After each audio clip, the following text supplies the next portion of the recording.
നമസ്കാരം. News counter ആരംഭിക്കുകയാണ്. News counter ഇന്ന് ചർച്ച ചെയ്യുന്ന വിഷയം പ്ലാസ്റ്റിക് നിർമ്മാർജ്ജനം ആവശ്യകതയും പ്രയോഗവും എന്ന വിഷയമാണ്.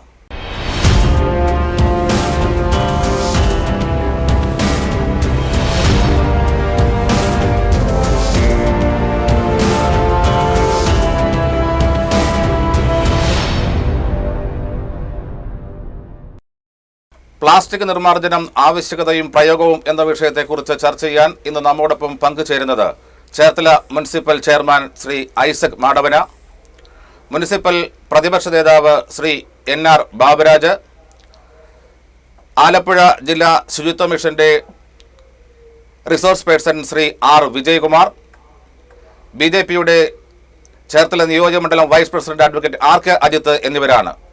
ആദ്യപാദം ചർച്ച ചെയ്യുന്നത് പ്ലാസ്റ്റിക് നിർമ്മാർജ്ജനത്തിന്റെ ആവശ്യകതയെക്കുറിച്ചാണ്. അതേക്കുറിച്ച് ഏറ്റവും ആധികാരികമായി സംസാരിക്കാൻ പറ്റുന്ന വിദഗ്ധനായ അതിഥി നമ്മോടൊപ്പമുണ്ട്. ശ്രീ R വിജയകുമാർ, എന്താണ് പ്ലാസ്റ്റിക് നിർമ്മാർജ്ജനം അനിവാര്യമാക്കുന്ന ഏറ്റവും പ്രധാനപ്പെട്ട ഘടകം? പ്ലാസ്റ്റിക് ഇന്ന് വളരെ ദൂരവ്യാപകമായ പ്രശ്നം ഉളവാക്കിക്കൊണ്ടിരിക്കുകയാണ്.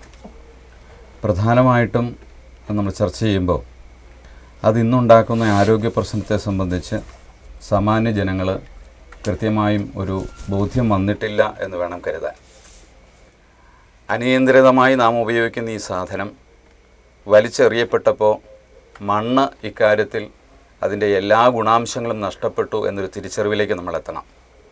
ഒപ്പം അത് കത്തിച്ചപ്പോഴുണ്ടായ മാരകമായ 2 പുകകൾ ഡയോക്സിനും ഫ്യൂറാനും ക്യാൻസറാണ് എന്ന ഒരു തിരിച്ചറിവിലേക്ക് ഇപ്പോൾ സമൂഹം എത്തിച്ചേരുകയാണ്. ജലാശയങ്ങളിലേക്ക് ഇത് വലിച്ചെറിഞ്ഞു കഴിഞ്ഞപ്പോൾ ജലാശയങ്ങളിലുണ്ടായ തടസ്സം, നീരൊഴുക്ക് തടസ്സപ്പെടുകയും ഭൂഗർഭത്തിലേക്ക് ജലം ഒഴുകാതിരിക്കുകയും ചെയ്തപ്പോൾ നാം ഇന്നനുഭവിക്കുന്ന ഏറെ ദുരന്തങ്ങൾ, ഏറെ ബുദ്ധിമുട്ടനുഭവിക്കുന്നൊരു കാലം തീർച്ചയായും മനുഷ്യൻ തിരിച്ച് ചിന്തിച്ച് പ്രായോഗികതയിലൂടെ പഴയൊരു കാലത്തിലേക്ക് തിരിച്ചു പോക്കുന്ന നമുക്ക് അനിവാര്യമാണ് എന്നാണ് ഈ ഒരു അവസരത്തിൽ എനിക്ക് തോന്നുന്നത്. പ്ലാസ്റ്റിക് ഭൂമിയിൽ പതിക്കുമ്പോൾ അത് ദ്രവിക്കാതെ അല്ലെങ്കിൽ അത് മണ്ണിൽ കാലങ്ങളോളം കാലാവസ്ഥയെ അതിജീവിച്ച് കിടക്കുന്ന ഒരു വസ്തുവാണ്. ആ വസ്തു എന്താണ് ഭൂമിയിൽ സൃഷ്ടിക്കുന്ന വെല്ലുവിളി? പ്രധാനമായിട്ടും നമ്മൾ ഓർക്കേണ്ടത് ഈ പ്ലാസ്റ്റിക് എന്ന് പറയുന്ന സാധനം അതിൻ്റെ നിർമ്മാണ വേളയിൽ തന്നെയാണെങ്കിലും അത് കാലങ്ങളോളം ഉപയോഗിക്കാൻ കഴിയുന്ന ഒരു വസ്തു എന്ന രീതിയിലാണ് 2ാം ലോക മഹായുദ്ധത്തിന് ശേഷം ഇതിൻ്റെ ഒരു വരവ് ആരംഭിക്കുന്നു. യഥാർത്ഥത്തിൽ ഒരു പ്ലാസ്റ്റിക് കിറ്റ് പോലും, ഒരു മിഠായി കടലാസ് പോലും നമ്മൾ ഭൂമിയിൽ എറിഞ്ഞു കഴിഞ്ഞാൽ 50,000 വർഷങ്ങളോളം വേണ്ടി വരും അത് ഭൂമിയിലൊന്ന് പൊടിയാൻ. നമ്മ ഒരു കാര്യം ഓർക്കേണ്ടത്, അഴുകുന്ന ഏതൊരു മാലിന്യവും മണ്ണിലേക്ക് എറിഞ്ഞാൽ 15 ദിവസം കൊണ്ടത് മണ്ണെടുക്കും. പരുത്തി തുണിയാണെങ്കിൽ അത് 4 മാസം, പേപ്പറാണെങ്കിൽ 1 മാസം, ഇരുമ്പാണെങ്കിൽ 100 വർഷം, തടിയാണെങ്കിൽ 25 വർഷം, തുകൽ 40 വർഷം.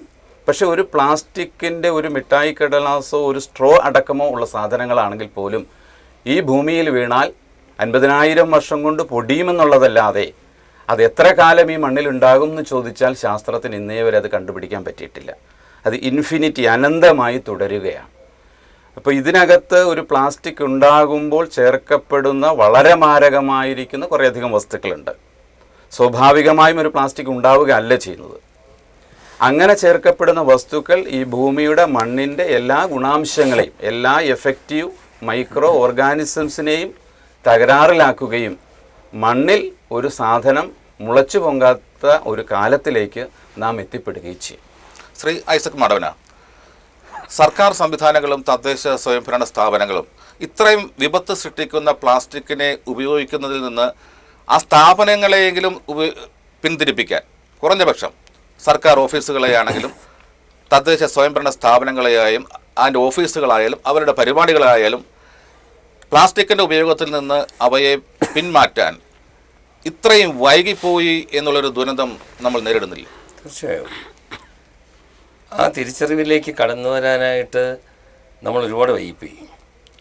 ഇത്രയും വ്യാപകമായ ദൂഷ്യഫലങ്ങൾ ഉളവാക്കുന്ന ഒന്നാണ് ജനങ്ങൾ വളരെ പ്രയോജനകരമായി എന്ന് ധരിച്ചും കൊണ്ട് ഉപയോഗിച്ചു കൊണ്ടിരുന്ന പ്ലാസ്റ്റിക് എന്ന് കണ്ടെത്താൻ നമുക്ക് കഴിഞ്ഞില്ല.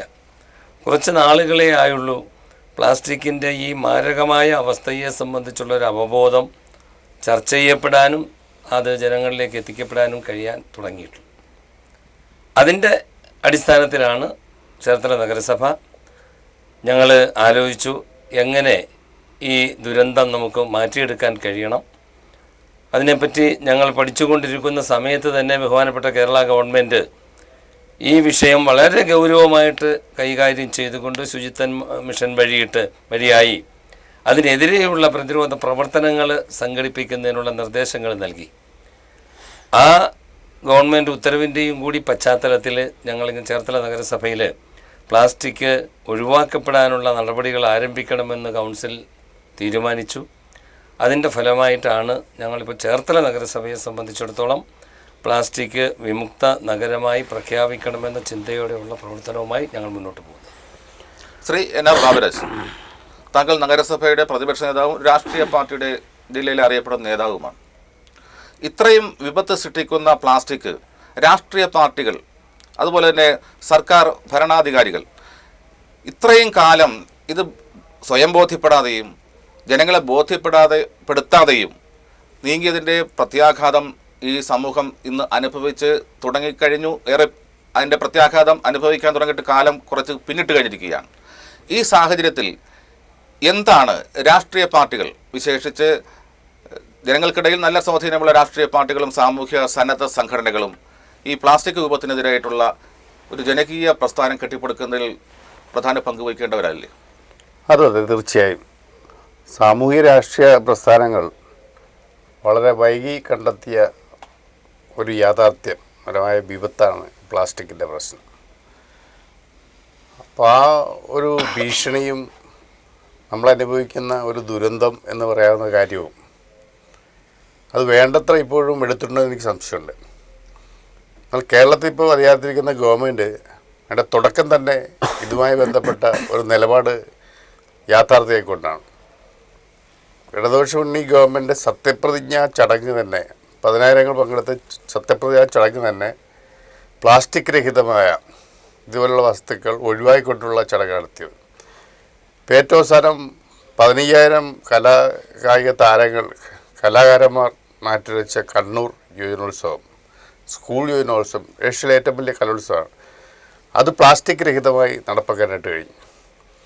ലക്ഷങ്ങളും 10,000ങ്ങളും ജനങ്ങൾ തടിച്ചുകൂടുന്ന പല പ്രദേശങ്ങളിലും അതിന് ഇച്ഛാശക്തിയോടുകൂടി നോക്കിക്കണ്ടിട്ടുള്ള നേതൃത്വം അത് വളരെ ഫലപ്രദമായി നടപ്പാക്കാൻ കഴിഞ്ഞിട്ടുണ്ട്. ഇപ്പോൾ സാറിവിടെ പറഞ്ഞതുപോലെ അതിൻ്റെ സംസ്കരണത്തിന് അല്ലെങ്കിൽ ഭൂമിയിൽ അഴുകിച്ചേരാനോ അഴുകാതെ കിടക്കാനോ എടുക്കുന്ന വർഷങ്ങളുടെ താരതമ്യം തന്നെ അതിൻ്റെ ദുരന്തം നമുക്ക് വലിച്ചു കാട്ടിത്തരും. ഒറ്റവാക്കി പറഞ്ഞ് എനിക്ക് തോന്നിയിട്ടുള്ളത് ഭൂമി വിഷം കുടിക്കുന്നതിന് തുല്യമാണ്. മനുഷ്യൻ വിഷം കുടിച്ച് മരിച്ചു എന്ന് പറയുന്ന പോലെ ഭൂമി വിഷം കുടിക്കുന്നതിന് തുല്യമാണ് പ്ലാസ്റ്റിക് നമ്മൾ ഭൂമിയിലേക്ക് ഇടുക അല്ലെങ്കിൽ അത് ഉപയോഗിക്കുക എന്ന് പറയുന്നത്. ഒരു അച്ഛനും അമ്മയ്ക്കും സിഗരറ്റ് വലിക്കരുത് എന്ന് ഭർത്താവിനോടോ മക്കളോടോ പറയാൻ അവകാശമില്ല. ഒരു പ്ലാസ്റ്റിക്കിൻ്റെ ഒരു കപ്പ് കത്തിച്ചാൽ 100-150 സിഗരറ്റ് വലിക്കുന്നതിന് സമാനമാണ് ഒരു പ്ലാസ്റ്റിക് കത്തിക്കുമ്പോഴുള്ള പുക വീട്ടമ്മയാണെങ്കിലും കുട്ടിയാണെങ്കിലും ശ്വസിച്ചാൽ ഉണ്ടാകാവുന്നത്. അപ്പോൾ ഭർത്താവിനോടോ മക്കളോടോ സിഗരറ്റ് വലിക്കാതിരിക്കുമെന്ന് ആഴയ്ക്ക് 40 വട്ടം പറയുന്ന വീട്ടമ്മ അപ്പുറത്തൊരു പ്ലാസ്റ്റിക് കത്തിക്കുകയാണ്, ഒരു വേലിയുടെ അവിടെ കൂട്ടിയിട്ട് ഇത് കത്തിക്കുകയാണ്. അത് എത്രമാത്രം അസുഖങ്ങളാണ് വരുത്തുന്നത്, വിപത്താണ് വരുത്തുന്നത്, ക്യാൻസറൊക്കെ ഉള്ള മാരകമായതിലേക്കാണ് വരുന്നത് എന്നുള്ള പ്രശ്നമുണ്ട്. പക്ഷേ ഇനിയും ഇപ്പോൾ ചേർത്തല നഗരസഭ അതിനൊരു തുടക്കമേ ആയിട്ടുള്ളൂ. തുടക്കം കുറിച്ചിട്ടുണ്ടെങ്കിലും ഈ നഗരത്തിലെ 10,000 ജനങ്ങളെ ഒറ്റക്കെട്ടായി നിരത്താൻ ഇനിയും ബഹുദൂരം പോകാനുണ്ട്. എത്ര ബാലാരിഷ്ടതകളും പോരായ്മകളും ഉണ്ടെങ്കിലും ഒറ്റക്കെട്ടായി രാഷ്ട്രീയത്തിനിതമായി മുഴുവൻ സംയോജിപ്പിച്ചത് വിജയിപ്പിച്ചേ മതിയാവുള്ളൂ. കാരണം ഇത് ബാധിക്കുന്നത് ഏതെങ്കിലും പ്രത്യേക രാഷ്ട്രീയ പാർട്ടിയുമല്ല, ജനങ്ങളെ ആകെ ആസ് എ ഹോൾ എന്ന് പറയുന്ന പോലെ ഉള്ള സംവിധാനമാണ്. ശ്രീ കെ ആർ അജിത്ത്, ശാസ്ത്ര സാങ്കേതിക വിദ്യയുടെ വികാസത്തിലാണ് ഓരോ പുതിയ പദാർത്ഥങ്ങളും ഉപകരണങ്ങളും വസ്തുക്കളും ജനങ്ങൾക്കായി കണ്ടുപിടിച്ച് ഉപയോഗത്തിന് കൊടുക്കുന്നത്. ഇത് കണ്ടുപിടിച്ചവർക്ക് അറിയാമായിരിക്കാം ഇതിൻ്റെ വിപത്ത്, പക്ഷേ അത് ജനങ്ങളെ ബോധ്യപ്പെടുത്തിയില്ല. ശാസ്ത്ര സാങ്കേതിക വിദ്യയുടെ വികാസവും പുരോഗതിയും ഇത്തരത്തിലുള്ള ദുരന്തങ്ങൾ കൂടി സൃഷ്ടിക്കുന്നില്ലേ സമൂഹത്തിൽ? തീർച്ചയായും ശാസ്ത്ര സാങ്കേതിക മേഖലയിൽ ഉണ്ടായിട്ടുള്ള വർധനവ് പൊതുവെ മനുഷ്യന് ഗുണകരമായിട്ടുള്ള ഒട്ടനവധി മേഖലകൾ തെളിയിക്കാനായിട്ട് ശാസ്ത്ര സാങ്കേതിക മേഖലയുടെ വികാസത്തിന് കഴിഞ്ഞിട്ടുണ്ട്. എങ്കിൽ പോലും വളരെ മാരകമായിട്ടുള്ള പ്രത്യാഘാതം മാനവരാശിക്കും അതുപോലെ തന്നെ സമസ്ത ജീവജാലങ്ങൾക്കും ദോഷകരമായി ബാധിക്കുന്ന തരത്തിലുള്ള മറ്റ് ഒട്ടനവധി കണ്ടുപിടുത്തങ്ങളും അതുപോലെ തന്നെ സംഭാവനകളും ഈ ശാസ്ത്ര സാങ്കേതിക മേഖലയുടെ വികാസത്തിന് ഫലമായിട്ട് സംഭവിച്ചിട്ടുണ്ട്. അതിലൊന്നാണ് ഈ പ്ലാസ്റ്റിക്കിൻ്റെ കണ്ടുപിടുത്തം എന്ന് പറയുന്നത്. ഈ പ്ലാസ്റ്റിക് എന്ന് പറയുന്നത് ഒരു കാരണവശാലും നമുക്കറിയാം അത് പ്രകൃതിദത്തമായിട്ടുള്ള ഒരു ഉൽപ്പന്നമല്ല. അത് വളരെ നോക്ഷ്യസ് ആയിട്ടുള്ള കുറേ രാസപദാർത്ഥങ്ങളുടെ ഒരു കോമ്പൗണ്ടാണ് സത്യത്തിൽ പ്ലാസ്റ്റിക്. അപ്പോൾ ആ പ്ലാസ്റ്റിക് അത് ഒരു കാരണവശാലും ഇവിടെ സാറ് ചൂണ്ടിക്കാണിച്ച പോലെ ബയോഡിഗ്രേഡബിൾ അല്ലാത്ത ഒരു കെമിക്കൽ കോമ്പൗണ്ടാണ് പ്ലാസ്റ്റിക്. അപ്പോൾ അത് സ്വാഭാവികമായിട്ടും മനുഷ്യനെ, മറ്റു ജീവജാലങ്ങളെ, സസ്യജാലങ്ങളെയൊക്കെ ഏത് തരത്തിൽ ബാധിക്കുന്നുണ്ട് എന്നുള്ളതിനെ സംബന്ധിച്ച് വളരെയധികം പഠനങ്ങൾ നടന്നിട്ടുണ്ട്. അതുകൊണ്ട് തന്നെ ഇന്ന് ലോകരാഷ്ട്രങ്ങൾ നമ്മളെടുത്ത് പരിശോധിച്ച് കഴിഞ്ഞാൽ അഡ്വാൻസ്ഡ് ആയിട്ടുള്ള ഒട്ടുമിക്ക രാജ്യങ്ങളിലും മാത്രമല്ല, നമ്മൾ ഒട്ടും അഡ്വാൻസ്ഡ് അല്ലാത്തതെന്ന് പറയുന്ന ദരിദ്ര രാഷ്ട്രത്തിൻ്റെ പട്ടികയിൽപ്പെടുന്ന സൊമാലിയയിൽ പോലും പ്ലാസ്റ്റിക് നിരോധനത്തിനെതിരായി കർശനമായിട്ടുള്ള നിരോധന നിയമങ്ങൾ നിലവിലുണ്ടെന്നുള്ള യാഥാർത്ഥ്യമാണ് നമ്മൾ മനസ്സിലാക്കേണ്ടത്. ഇപ്പോൾ ഇന്ത്യയെ സംബന്ധിച്ച് നമ്മൾ പരിഗണിക്കുമ്പോൾ ഭാരതത്തിൽ ഒട്ടനവധി വരുന്ന സംസ്ഥാനങ്ങളിൽ ഈ പ്ലാസ്റ്റിക് കിറ്റുകളുടെ ഉപയോഗം കർശനമായിട്ട് നിയമം മൂലം നിരോധിക്കുന്നതിന് വേണ്ടിയിട്ടുള്ള നടപടികൾ സ്വീകരിച്ചിട്ടുണ്ട്. ഡൽഹി, ബാംഗ്ലൂർ, അതുപോലെ ഹിമാചൽ പ്രദേശ്, മധ്യപ്രദേശ്, കർണാടക, ഗോവ അടക്കമുള്ള സംസ്ഥാനങ്ങളിൽ ഈ പ്ലാസ്റ്റിക്കിൻ്റെ ഉപഭോഗത്തെ നിയന്ത്രിക്കുന്നതിന് വേണ്ടിയിട്ടുള്ള ലെജിസ്ലേഷൻ നടന്നിട്ടുണ്ട്. പക്ഷേ ഈ ലെജിസ്ലേഷൻ ഉണ്ടെങ്കിൽ പോലും അത് സാധാരണക്കാരായിട്ടുള്ള ജനങ്ങളെ ബോധവൽക്കരണത്തിലൂടെ ആ പ്ലാസ്റ്റിക്കിൻ്റെ ഉപയോഗം വരുത്തുന്ന ആ ഭീഷണി സ്വാഭാവികമായും സാധാരണക്കാരായിട്ടുള്ള ജനങ്ങളെ മനസ്സിലാക്കിയെങ്കിൽ മാത്രമേ എത്ര തന്നെ ലെജിസ്ലേഷൻ ഉണ്ടെങ്കിൽ പോലും നമുക്ക് ഇതിന് ശാശ്വതമായിട്ടുള്ള പരിഹാരം കാണാനായിട്ട് സാധിക്കും. ശ്രീ വിജയകുമാർ, പ്ലാസ്റ്റിക് പ്രഥമദൃഷ്ട്യ ഒരു ഉപദ്രവമാണെന്നുള്ള തിരിച്ചറിവിലേക്ക് ഏകദേശം ജനങ്ങൾ എത്തിക്കൊണ്ടിരിക്കുന്ന ഘട്ടമാണിത്. അവരുടെ കൺമുന്നിൽ കാണുന്ന പ്ലാസ്റ്റിക് അവർ നശിപ്പിക്കാൻ വേണ്ടി ആശ്രയിക്കുന്ന പ്രധാന മാർഗം കത്തിച്ച് കളയലാണ്. കത്തിച്ച് കളയുമ്പോൾ ഈ അന്തരീക്ഷത്തിൽ ഉണ്ടാകുന്ന പ്രത്യാഘാതം എന്താണ്? പ്ലാസ്റ്റിക് പ്രധാനമായിട്ടും 2 മാരകമായ പുകകളാണ് ഉണ്ടാവുക. അതിലൊന്ന് കൊടിയ വിഷമായ ഡയോക്സിൻ, 2 ഫ്യൂറാൻ. ഇത് രണ്ടും ഇന്ന് കണ്ടതിൽ വെച്ച് ഏറ്റവും മാരകമാണ്. അത് ക്യാൻസർ ഉണ്ടാക്കുന്നതാണ്. ഒരു വേള 2020 ലോകത്തിൽ ഏറ്റവും കൂടുതൽ ക്യാൻസർ രോഗികൾ ഉണ്ടാകുന്നത് കേരളത്തിലാണെന്ന് പറയപ്പെടുന്നു. അതിൻ്റെ ഒരു പ്രധാനപ്പെട്ട കാര്യം എന്ന് ഡോക്ടർ ഗംഗാധരൻ പറയുന്നത് പ്ലാസ്റ്റിക് അടക്കമുള്ള വസ്തുക്കൾ കത്തിച്ചതുകൊണ്ട് മാത്രമുണ്ടാകുന്ന ഒരു പ്രതിസന്ധിയാണ് ഇതെന്നാണ്. നമുക്കൊരു പ്രധാനപ്പെട്ട കാര്യമുള്ളത്, ഒരു പ്ലാസ്റ്റിക് നമ്മൾ കത്തിക്കുമ്പോൾ സ്വാഭാവികമായിട്ടും നമ്മൾ വിചാരിക്കുക ഈ ഉണ്ടാകാവുന്ന പുക ആ അന്തരീക്ഷത്തിൽ തങ്ങി നിൽക്കുകയോ അല്ലെങ്കിൽ ചിലപ്പോൾ എക്സ്പെൽ ചെയ്യുകയോ ചെയ്യുന്നൊരു ധാരണയുണ്ടാവും. എന്നാൽ അത് വെറുതെ ഒരു മിഥ്യാധാരണയാണ്. കിലോമീറ്ററുകൾ ചുറ്റളവിലേക്ക് ഈ ഡയോക്സിനും ഫ്യൂറാനും പോകാനുള്ള എല്ലാ സാധ്യതകളുമുണ്ട്. അതുകൊണ്ട് ഇവിടെ ഒരു സാധനം കത്തിച്ചാൽ അതിൻ്റെ ഒരു എഫക്റ്റ് ഒരുപക്ഷെ കിലോമീറ്ററുകൾ അപ്പുറത്തേക്കുള്ള സ്ഥലത്ത് പോലും വ്യാപിക്കുന്നുണ്ട്.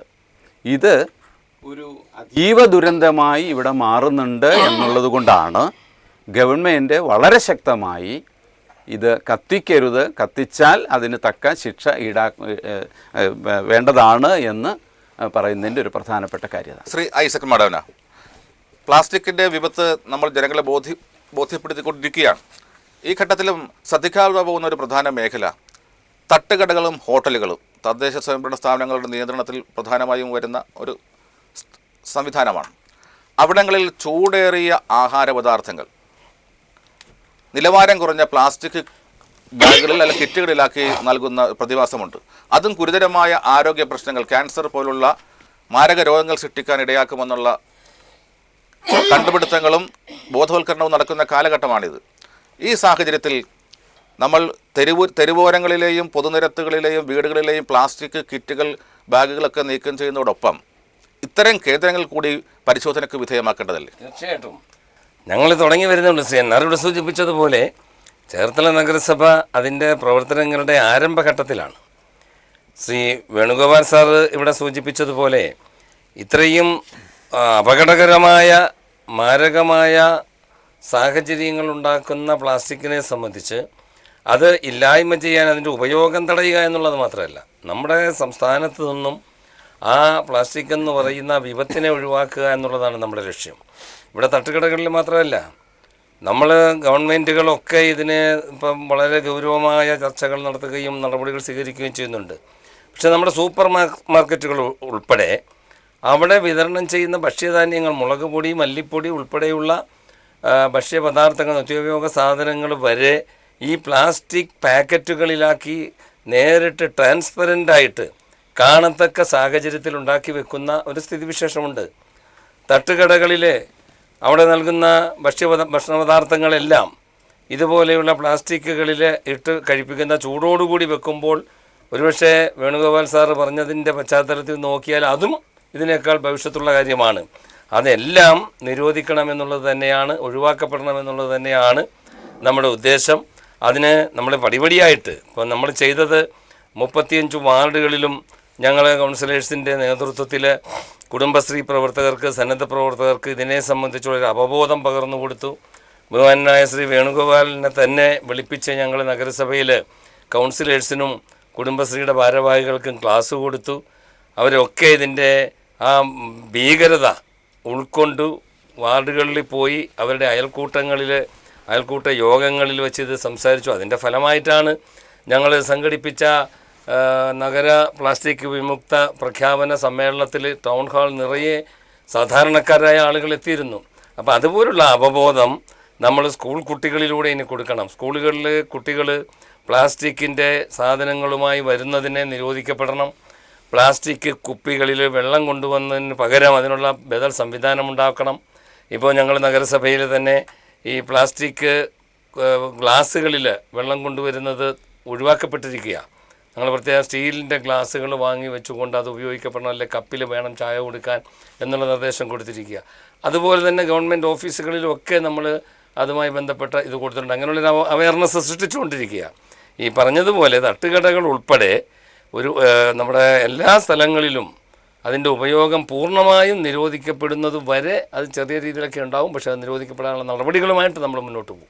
നിലവാരം കുറഞ്ഞ പ്ലാസ്റ്റിക്കുകളിൽ എടുത്തു കഴിഞ്ഞാൽ ഉണ്ടാകാവുന്ന വസ്തുക്കൾക്ക് ഉണ്ടാകാവുന്ന പരിണാമം, എന്ത് അപകടാവസ്ഥയിലേക്കുള്ള മാറ്റം എങ്ങനെയെന്ന് പ്രേക്ഷകർക്കായി ഒന്ന് വിശദീകരിക്കാം. നോക്കൂ, നിലവാരം കുറഞ്ഞ പ്ലാസ്റ്റിക്കിൽ എടുക്കൽ മാത്രമല്ല, നമ്മളിപ്പോൾ സാധാരണ ഉപയോഗിക്കുന്ന കുപ്പിവെള്ളം, സോഡ, അങ്ങനെ തുടങ്ങിയ സാധനങ്ങൾ വരുന്ന പെറ്റ് ബോട്ടിലുകൾ, PET, poly ethylene terephthalate എന്ന സാധനം. അതിൽ അവസാനത്തെ വാക്ക് താലേറ്റ്. ഈ ഒരു താലേറ്റ് ചേരുമ്പോൾ മാത്രമാണ് സ്വാഭാവികമായും ഈ പ്ലാസ്റ്റിക് ബോട്ടിലുകളുടെ നിർമ്മാണത്തിന് വരിക. താലേറ്റ് ഒരിക്കലും പ്ലാസ്റ്റിക്കിൽ കൊഹസീവ് അല്ല, ഒട്ടിപ്പിടിക്കുന്നില്ല. ചൂടുള്ളൊരു വസ്തു ഇതിലെടുക്കുന്നൊരവസരത്തിൽ താലേറ്റ് സ്വാഭാവികമായി ഇതിലേക്ക് കലരും. ഇത് നിരന്തരമായി ഉപയോഗിക്കുന്ന ഒരാളെ സംബന്ധിച്ചിടത്തോളം അത് കുട്ടികളിൽ പ്രത്യേകിച്ച് ഉണ്ടാക്കുന്ന ഒരു പ്രത്യേകത, അവൻ്റെ ജനിതക വ്യൂഹത്തെ അത് ബാധിക്കുകയും ഒരുപക്ഷെ ഒരു ട്രാൻസ്ജെൻഡറിലേക്ക് പോകാൻ സാധ്യതയുമുണ്ട് എന്നുള്ളതാണ് ഇപ്പോഴത്തെ ഒരു നിഗമനം. തന്നെയല്ല, കേരളത്തിൽ അത്തരം ഒരു അവസ്ഥ ഏതാണ്ട് 6% വരുന്നു എന്നുള്ളതാണ് മെഡിക്കൽ സയൻസ് ഇപ്പോൾ പറയുന്നത്. അപ്പോൾ അതുകൊണ്ട് തന്നെ ഇത് തിരിച്ചറിഞ്ഞിട്ടാണ് ഗവൺമെൻറ് കഴിഞ്ഞ മാസം 27-ാം തീയതി വിദ്യാഭ്യാസ സംരക്ഷണ യജ്ഞത്തോടൊപ്പം പൊതുവിദ്യാലയങ്ങളെ സംരക്ഷിക്കുന്നതിൻ്റെ ആവശ്യകത ബോധ്യപ്പെടുത്തിയതിനോടൊപ്പം ഒരു വലിയ മഹത്തായ ഒരു കാര്യം ചെയ്തത്, കുട്ടികളിലേക്ക് ഇതിൻ്റെ ഒരു തരംഗം സൃഷ്ടിക്കാൻ കഴിയുന്ന രീതിയിൽ ഇപ്പോൾ വിദ്യാലയങ്ങളെല്ലാം പ്ലാസ്റ്റിക് വിമുക്തമാകണം എന്ന് പറയുകയും എസ്പെഷ്യലി പ്ലാസ്റ്റിക് കുപ്പിയിൽ വെള്ളം കൊണ്ടുവരുന്നതും പ്ലാസ്റ്റിക് പാത്രങ്ങളിൽ ആഹാര സാധനം കൊണ്ടുവരുന്നതും തെറ്റാണ്, അത് ചെയ്യാൻ പാടില്ല, നിരോധിക്കപ്പെടണം എന്ന് പറയുകയും ചെയ്തതിൻ്റെ ഒരു കാര്യം അതാണ്. ഒരു കാര്യം കൂടി, ഈ എല്ലാ വീടുകളിലും മിൽമ പാല് പോലുള്ള പാലുകൾ, പാക്കറ്റിൽ വരുന്ന പാല് വാങ്ങി ആണ് മിക്കവാറും ഉപയോഗിക്കാറുള്ളത്. ഈ പാല് തലേദിവസം വാങ്ങി ഫ്രിഡ്ജിൽ സൂക്ഷിക്കുന്നു, അടുത്ത ദിവസം രാവിലെ എടുത്ത് ചൂടുവെള്ളത്തിൽ ഇടുന്നു. ഇതുമൂലം ഉണ്ടാകുന്ന ഒരു അപകടകരമായ അന്തരീക്ഷം അത്യന്തം ഹീനകരമായൊരു പ്രവർത്തനമാണിത്. ഇതിവിടെ മാത്രമല്ല, ഇപ്പോൾ തിരുവനന്തപുരത്തേക്ക് പോയി കഴിഞ്ഞാൽ തിരുവനന്തപുരത്തിൻ്റെ മ്യൂസിയത്തിൻ്റെ വാതുക്കലൊക്കെ കിട്ടുന്ന തട്ട് ചായക്കടകളിൽ ഈ പാല് ചൂടുവെള്ളത്തിലിട്ടിട്ടാണ് അത് എന്നിട്ടൊന്ന് ചൂടാക്കി കഴിഞ്ഞിട്ടാണ് പിന്നീട് പൊട്ടിച്ചൊഴിക്കുന്നത്. ഇത് നമ്മുടെ ആരോഗ്യവകുപ്പ് പ്രവർത്തകരടക്കം കാണാതെ പോകുന്നതിലൊരു വല്ലാത്ത വിഷമാവസ്ഥയുണ്ട്.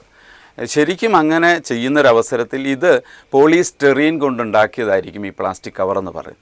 അതിനകത്ത് ഈ നമ്മൾ നേരത്തെ പറഞ്ഞതുപോലെ മാരകമായ ചില വസ്തുക്കൾ ചേരുമ്പോൾ മാത്രമാണ്, നേരത്തെ അഡ്വക്കേറ്റ് പറഞ്ഞതുപോലെ മാരകമായ ഒരുപാട് വസ്തുക്കൾ ചേരുമ്പോഴാണ് ഈ പ്ലാസ്റ്റിക്കിൻ്റെ രൂപം ഉണ്ടാകുന്നത് തന്നെ. പ്ലാസ്റ്റിക്കിൻ്റെ ഏറ്റവും വലിയ പ്രത്യേകത, ഒരിക്കലും ചൂടുള്ള ഒരു വസ്തുക്കളും 30 ഡിഗ്രി സെൽഷ്യസിനപ്പുറത്തേക്കുള്ള ചൂടുള്ള ഒരു വസ്തുക്കളും ഇനി എത്ര തന്നെ ക്വാളിറ്റി ഉണ്ട് എന്ന് പറഞ്ഞാൽ പോലും അത്തരം പ്ലാസ്റ്റിക്കുകൾ എടുക്കാൻ പാടില്ല എന്നുള്ളതാണ് ശാസ്ത്രം പറയുന്നത്.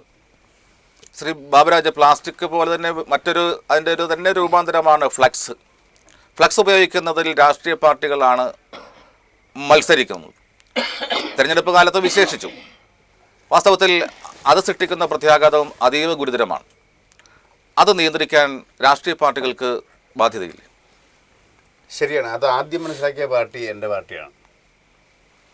കേരളത്തിൽ എല്ലാവരും ശ്രദ്ധിച്ചു കാണും. വർഷങ്ങൾക്ക് ശേഷം സംസ്ഥാന സമ്മേളനം കഴിഞ്ഞ വർഷം ആലപ്പുഴ വെച്ച് നടത്തി. ഞങ്ങൾ തീരുമായി പ്രഖ്യാപിച്ചു, വളരെ ചെലവ് ചുരുങ്ങി പ്രചരണം നടത്താവുന്ന സാധ്യതയാണ് ഫ്ലക്സെങ്കിലും ഫ്ലക്സുകളെല്ലാം ഒഴിവാക്കുക, തുണി അതുപോലെ പെട്ടെന്ന് സംസ്കരിക്കപ്പെടുന്ന സാധനങ്ങൾ ഉപയോഗിക്കുക. ചിലവേറിയെങ്കിലും വ്യാപകമായി ഞങ്ങൾ ആലപ്പുഴ ജില്ലയിൽ മുഴുവൻ അതുമായി ബന്ധപ്പെട്ട പ്രചരണങ്ങളാണ് നടത്തിയത്. ചുവരെഴുത്തുകൾ കുറേ നാളുകൾക്ക് ശേഷം തിരിച്ചു വന്നു. തുണിയിലുള്ള ബാനറുകൾ ആർട്ടിസ്റ്റുകൾ അത് എഴുതി വയ്ക്കുന്ന സ്ഥിതി ഉണ്ടായി. അപ്പോൾ 10 കണക്കിന് ഫ്ലെക്സുകൾ ഒഴിവാക്കിയ ആദ്യത്തെ ഒരു രാഷ്ട്രീയ പാർട്ടിയുടെ സമ്മേളനമാണ് സംസ്ഥാന സമ്മേളനം. ഇപ്പോൾ DYFയുടെ അഖിലേന്ത്യാ സമ്മേളനം എറണാകുളത്ത് വെച്ച് നടക്കുന്നുണ്ട്. എല്ലാ വാർത്താമാധ്യമങ്ങളും നിങ്ങളെപ്പോലുള്ള മാധ്യമങ്ങളെല്ലാം പറഞ്ഞിട്ടുണ്ട്, പ്ലാസ്റ്റിക് രഹിതമായി തുണികളും അതുപോലെയുള്ള മരങ്ങളും എല്ലാം ഉപയോഗിച്ചുകൊണ്ടുള്ള പനയോലകളും തെങ്ങോലകളും എല്ലാം ഉപയോഗിച്ചിട്ടുള്ള പ്രകൃതി വിഭവങ്ങൾ വെച്ചുകൊണ്ടുള്ള പ്രചരണങ്ങളാണ് ഉപയോഗിക്കുന്നത്.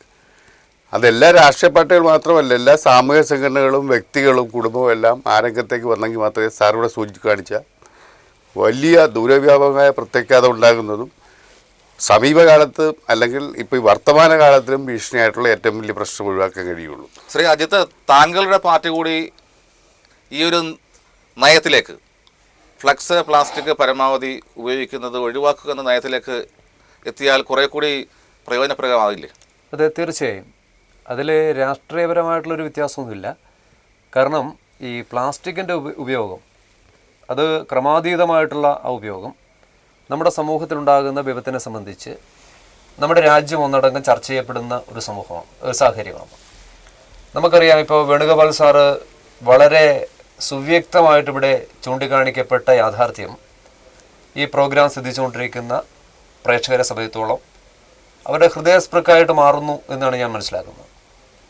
കാരണം ഇത് എത്രത്തോളം ടോക്സിൻ ആണ് എന്നുള്ളതിനെ സംബന്ധിച്ച് വേണുഗോപാൽ സാറ് വളരെ സംശയലേശമുണ്ടാകാത്ത തരത്തിൽ ചൂണ്ടിക്കാണിക്കുന്നുണ്ട്. അപ്പോൾ ആ സാഹചര്യത്തിൽ ഒരു രാജ്യത്തെ ജനങ്ങളുടെ ആരോഗ്യ സുരക്ഷ, അത് രാഷ്ട്രത്തിൻ്റെ പ്രഥമവും പ്രധാനവുമായിട്ടുള്ള കർത്തവ്യമാണ്. അതിന് നേതൃത്വം കൊടുക്കേണ്ടവരാണ് രാഷ്ട്രീയ പാർട്ടികൾ. അപ്പോൾ സ്വാഭാവികമായും രാഷ്ട്രീയ പാർട്ടികൾ അവരുടെ രാഷ്ട്രീയ പ്രചാരണത്തിൻ്റെ ഏറ്റവും അടിസ്ഥാനപരമാക്കി മാറ്റേണ്ട ഒരു വസ്തുതയാണ് ഈ പ്ലാസ്റ്റിക്കും പ്ലാസ്റ്റിക് അനുബന്ധ സാധനങ്ങളുടെയും ഉപയോഗം ഒഴിവാക്കുക എന്നുള്ളത്. അതിന് രാഷ്ട്രീയപരമായിട്ടുള്ള വ്യത്യാസമില്ല. പ്ലാസ്റ്റിക് മാലിന്യ നിർമ്മാർജ്ജനത്തിന് വേണ്ടി അല്ലെങ്കിൽ പ്ലാസ്റ്റിക് പരമാവധി ഒഴിവാക്കുന്നതിന് വേണ്ടിയുള്ള പ്രചാരണത്തിൽ ഏർപ്പെട്ടിരിക്കുന്ന നഗരസഭയുടെ പ്രചാരണ ഉപാധികൾ, വിശേഷിച്ച് ഇവിടെ മാലിന്യം നിക്ഷേപിക്കരുത് എന്ന് എഴുതി വെച്ചിട്ടുള്ള ബോർഡ് അല്ലെങ്കിൽ ബാനർ ഇപ്പോഴും ഫ്ലക്സ് ഉപയോഗിച്ച് തയ്യാറാക്കിയതാണ്. അത് പ്രത്യക്ഷത്തിൽ ശരിയാണ്. കാരണം അതൊക്കെ നവംബർ 1 മുമ്പുള്ള കാര്യമാണ്. നവംബർ 1 ശേഷം നഗരസഭയിൽ വെള്ളം കുടിക്കുന്നതിനുള്ള ഗ്ലാസ് പോലും പ്ലാസ്റ്റിക് രഹിതമാകണമെന്ന് നമ്മൾ തീരുമാനിച്ചിട്ടുണ്ട്. ഈ പ്ലാസ്റ്റിക് രഹിത നഗരസഭ പ്രഖ്യാപന സമ്മേളനം ഉൾപ്പെടെ നമ്മളെല്ലാ തുണിയിലുള്ള ബാനറുകളും മാത്രമാണ് ഉപയോഗിക്കുന്നത്. അത് സർക്കാർ ഓഫീസുകൾ ഉൾപ്പെടെ എങ്ങും പ്ലാസ്റ്റിക്കിൻ്റെ അല്ലെങ്കിൽ ഫ്ലെക്സ് ഉപയോഗിച്ചിട്ടുള്ള പ്രചരണങ്ങൾ ഉണ്ടാകാൻ പാടില്ല എന്ന നമ്മുടെ നിർദ്ദേശം അവരെല്ലാം പൊതുവിൽ അംഗീകരിച്ചിട്ടുണ്ട്. തുറന്നങ്ങ് പറയുകയാണെന്നുണ്ടെങ്കിൽ നമ്മൾ ഈ ഒരു വെഞ്ചർ ആരംഭിച്ചതിൻ്റെ അടിസ്ഥാനത്തിൽ സാരമായ മാറ്റം ആ കാര്യത്തിലും ഉണ്ടായിട്ടുണ്ട്. ശ്രീ വിജയകുമാർ, ഈ പ്ലാസ്റ്റിക്കും ഫ്ലക്സും രണ്ടിൽ ഏതാണ് കൂടുതൽ അപകടകാരി? രണ്ടും അപകടകാരിയാണെന്നേ ഞാൻ പറയുള്ളൂ. ഓർക്കേണ്ടത് പ്ലാസ്റ്റിക് എന്ന് പറയുന്ന സാധനം രണ്ടു തരത്തിലുള്ളത്. അതിലൊന്ന് തെർമോ പ്ലാസ്റ്റിക്കും, രണ്ട് തെർമോസെറ്റിംഗ് പ്ലാസ്റ്റിക്കും. തെർമോ പ്ലാസ്റ്റിക് എന്ന് പറയുന്ന വിഭാഗത്തിൽപ്പെടുന്ന വസ്തുക്കൾ നമുക്ക് വീണ്ടും വീണ്ടും ഉരുക്കി പുനഃചംക്രമണത്തിന് വിധേയമാക്കാൻ കഴിയും. അതിൽപ്പെട്ടതാണ് നമ്മളുടെ കിറ്റുകളടക്കമുള്ള സാധനങ്ങൾ, ആ ഒരു വിഭാഗത്തിൽപ്പെടും. എന്നാൽ മറ്റൊരു വിഭാഗമുണ്ട്, അത് നമുക്ക് ഒരിക്കലും പുനഃചംക്രമണത്തിന് വിധേയമാകാത്തതാണ്. ഒരിക്കലും ഈ ഭൂമിയിൽ ലയിച്ചു ചേരുകയോ ഒരു പുതിയ ഉൽപ്പന്നം ഉണ്ടാക്കുകയോ ചെയ്യാൻ കഴിയില്ല നമുക്ക്. ആ വിഭാഗത്തിൽപ്പെട്ടതാണ് ഈ ഫ്ലെക്സ് എന്ന് പറയുന്നത്.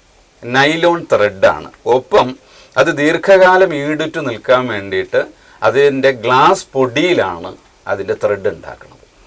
ഇത് ഒരു ജന്മത്ത് പോലും ഗ്ലാസ് പ്രത്യേകിച്ച് മണ്ണിൽ ലയിക്കില്ല. ഈ പ്ലാസ്റ്റിക് കൂടെ ചേരുന്നൊരവസ്ഥയിൽ ഒരു ജന്മത്തിലും എത്ര മന്വന്തരങ്ങളോളം ഈ സാധനം ഭൂമിയിൽ കിടന്നാലും അത് ലയിക്കില്ല, കത്തിച്ച് കളയാൻ പറ്റില്ല. തന്നെയുമല്ല, ഇതിന് കളറ് കിട്ടാൻ വേണ്ടി ചേർക്കുന്ന സാധനങ്ങൾ ഞാൻ നേരത്തെ പറഞ്ഞു ഹൈലി ടോക്സിക് ആണ്. അത് പ്രത്യേകിച്ച് താലേറ്റ് ആകാം, ബിസ്ഫിനോൾ ആകാം, ബ്രോമിനേറ്റഡ് ആകാം, ഒരുപാട് വസ്തുക്കളുണ്ട് അതിനകത്ത്. ഇത് ഇങ്ങനെ കിടക്കും തോറും ആ ചുറ്റുവട്ടത്തുള്ള മണ്ണിൻ്റെ എല്ലാ അണുക്കളെയും അത് നശിപ്പിക്കും എന്നുള്ള കാര്യത്തിൽ ഒരു തർക്കവും വേണ്ട. അതുകൊണ്ട് എൻ്റെ വ്യക്തിപരമായൊരു അഭിപ്രായം, ബഹുമാന്യരായ രാഷ്ട്രീയ പ്രവർത്തകരൊക്കെ ഇവിടെയുണ്ട്, ഇനി വരാൻ പോകുന്ന ഇലക്ഷനുകളാണെങ്കിൽ പോലും ഓഫീസുകളിലാണെങ്കിൽ പോലും ഇനി ഒരു പ്രചരണത്തിന് ആയുധമാക്കുമ്പോൾ ദയവായി ഫ്ലെക്സുകൾ ഈ ഭൂമിക്കൊരു സർവനാശമാണ് എന്ന തിരിച്ചറിവിൽ അത് ഒഴിവാക്കേണ്ടതാണെന്നൊരു അഭ്യർത്ഥന. പക്ഷേ ഒരിക്കലും ഇത് തെരഞ്ഞെടുപ്പ് കമ്മീഷനാണ് എൻ്റെ ഓർമ്മ. ഫ്ലെക്സ് തെരഞ്ഞെടുപ്പ് പ്രചാരണ ഉപാധിയായി ഉപയോഗിക്കാൻ പാടില്ല എന്ന് നിർദ്ദേശിച്ചപ്പോൾ, ഉത്തരവിട്ടപ്പോൾ കോടതിയിൽ ഫ്ലെക്സിൻ്റെ നിർമ്മാതാക്കളും അതുപോലെ തന്നെ അതിൻ്റെ പ്രിന്റിംഗ് നടത്തുന്ന ഉപജീവനം കഴിക്കുന്ന ആളുകൾ കോടതിയെ സമീപിക്കുകയും കോടതി അതിനെ നിരോധിക്കാൻ പാടില്ല എന്നുള്ള ഉത്തരവ് കൊടുക്കുകയും ചെയ്തു. അതിലൊരു വൈരുദ്ധ്യമുണ്ട്. കുറച്ച് ആധികാരികമായിട്ട് ഒരു പക്ഷേ വക്കീല് പറയാൻ കഴിയും. എന്നാലും എൻ്റെ ഒരു നിഗമനത്തിൽ ഞാൻ ഉദ്ദേശിക്കുന്നത്, കോടതിക്ക് പലപ്പോഴും ഈ വസ്തുതാപരമായ കാര്യങ്ങൾ കിട്ടാനുള്ള ഒരു അപര്യാപ്തത കണ്ടിരുന്നിരിക്കാം. ഒരു വേള ഇത് സർക്കാരിനെ പ്രതിനിധീകരിച്ച വക്കീല് ഇതിൻ്റെ ഒരു ടോക്സിക് ആയിട്ടുള്ള പ്രശ്നങ്ങളെക്കുറിച്ച് ആധികാരികമായി പഠിച്ചിട്ടുണ്ടാവില്ല എന്നുള്ളതാണ് എൻ്റെ ഒരു നിഗമനം. അങ്ങനെ കാര്യകാരണ സഹിതം ഇത് ചൂണ്ടിക്കാണിച്ചിരുന്നുവെങ്കിൽ ബഹുമാനപ്പെട്ട നീതിപീഠത്തിന് അത് മനസ്സിലാവുകയും അത് ഒഴിവാക്കാൻ, എന്തായാലും ഒരു ഇലക്ഷൻ കമ്മീഷൻ അതിനെ ബാൻ ചെയ്തപ്പോൾ അതിൻ്റെ പിന്നിൽ എന്തെങ്കിലും ഉണ്ട് എന്നുള്ളത് വളരെ സത്യമാണ്. അതിനെ ഒന്ന് തിരിച്ചറിഞ്ഞുകൊണ്ട് അതൊന്ന് മാറ്റിയെടുക്കാൻ കഴിയാതെ പോയത് ജുഡീഷ്യറിയുടെ എന്ന് ഞാൻ പറയുന്നില്ല, എന്നാലും നമ്മുടെ തന്നെ ഏറ്റവും വലിയൊരു പരാജയമായിട്ടാണ് ഞാൻ വ്യക്തിപരമായി കാണുന്നത്. മാലിന്യ നിർമ്മാർജ്ജനത്തിന്റെ നിർവഹണ പ്രക്രിയയെക്കുറിച്ച് നമുക്ക് വിശദമായി കടന്നുവരാം ഇടവേളയ്ക്ക് ശേഷം.